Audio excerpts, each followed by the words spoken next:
आज मैं आपको एक पति और पत्नी के झगड़े की कहानी सुना रही हूँ।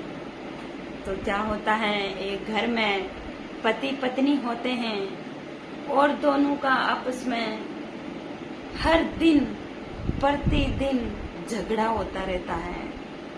तो उस झगड़े से परेशान होकर के उस महिला ने सोचा कि इसका कुछ ना कुछ उपाय निकालते हैं। तो वो बेचारी एक साधु महात्मा सज्जन के पास जाती है और बोलती है कि महाराज, हमारे घर में डेली डेली झगड़ा होता है, आप उस झगड़े का निवारण कर दीजिए, आप उस झगड़े को हमारे घर से मिटा दीजिए। तो वो सज्जन पुरुष कहते हैं कि आज आप ऐसा करना कि जब पति घर पे आए तो उसके लिए सारी चीजों की व्यवस्था आप बना के रखना। तो उसने हाँ कर दी कि हाँ, मैं सारी चीजों की व्यवस्था करूंगी। तो वो वापस घर पे आई। घर पे आती है तो उसका पति घर में प्रवेश करता है घर में। तो वो सबसे पहले हाथ में जल का लोटा लेकर खड़ी होती है और बोलती है, लो जी, आप हाथ धो लीजिए। तो वो पति हाथ धो लेता है, उसको झगड़े का कोई अवसर नहीं मिलता है।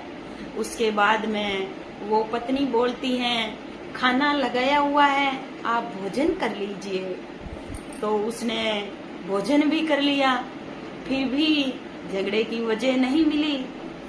फिर वो पत्नी कहती है, आपके लिए बिस्तर लगाए हुए हैं और आप जाकर सो जाइए। तो वो जाके सो जाते हैं तो कोई वजह नहीं मिली। वो बाहर खुले में सो रहा था, उसके बिस्तर खुले में लगाए हुए थे। जैसे ही वो आकाश में आसमान की तरफ देख रहा होता है, उसको छोटे छोटे तारे दिखाई देते हैं। और तारों को देख के वो पत्नी से कहता है कि इस तारों के बीच में इतनी जगह क्यों होती है। अब उसको तो जैसे तैसे करके झगड़ा करना था। अब पत्नी बोले कि इसका कुछ ना कुछ तो जवाब देना ही पड़ेगा। तो उसने कहा कि इन तारों के बीच में जो जगह होती है, उसमें जो कुंवारे लोग होते हैं वो उस जगह में नमक का बोरा ढोते हैं।